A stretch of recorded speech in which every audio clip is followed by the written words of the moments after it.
A tale of tuna fish, a tuna fish tale.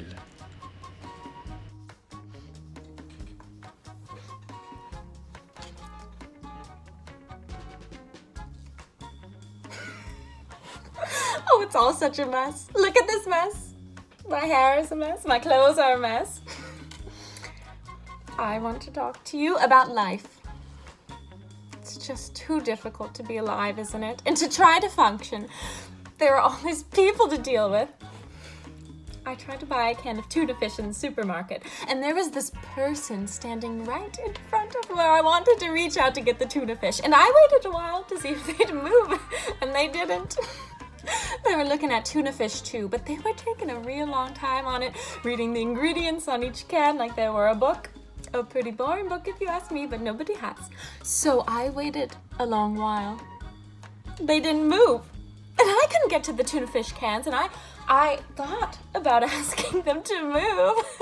But then they seemed so stupid not to have sensed that I needed to get by them, that I had this awful fear that it would do no good at all to ask them. They'd probably say something like, "We'll move when we're goddamn ready, you nagging bitch." What would I do? And so then I started to cry out of frustration quietly, so as not to disturb anyone. And still, even though I was softly sobbing, this stupid person didn't grasp that I needed to get by them to reach the goddamn tuna fish. So people are so insensitive. I just hate them. And so I reached over with my fist and I brought it down real hard on his head and I screamed, "Would you kindly move, asshole?" And the person fell to the ground and looked totally startled. And some child nearby started to cry, and I was still crying. And I couldn't imagine making use of the tuna fish now anyways. And so I shouted at that child to stop crying. I mean, it was drawing too much attention to me. And I ran out of the supermarket, and I thought, I'll take a taxi to the Metropolitan Museum of Art. I need to be surrounded with culture right now, not tuna fish.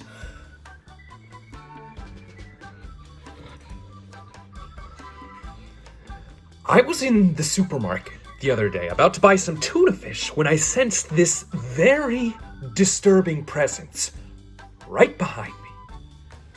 There was something about her focus that made it very clear that she was a disturbed person. So I thought, well, you should never look at a crazy person directly, so I thought I'll just keep looking at these tuna fish cans, pretending to be engrossed in whether they're in oil or in water, and the person will go away. But instead, wham! She brings her fist down on my head and screams, "Would you move, asshole?"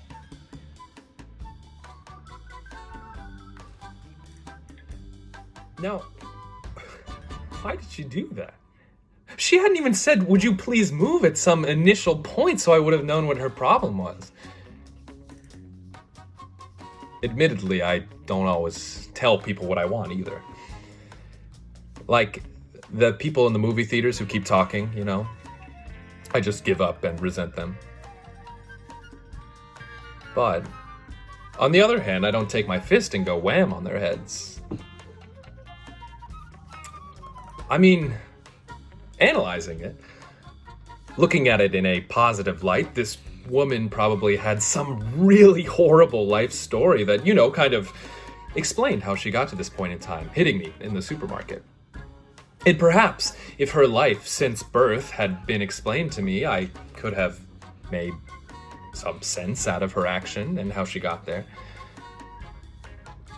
But even with that knowledge, which I didn't have, it was my head she was hitting, and it's just so unfair. Makes me want to never leave my apartment ever again.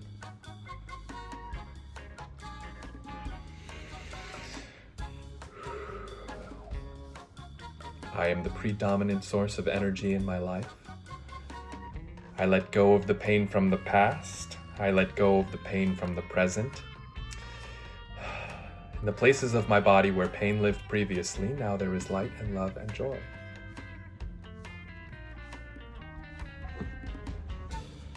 That was an affirmation.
The end.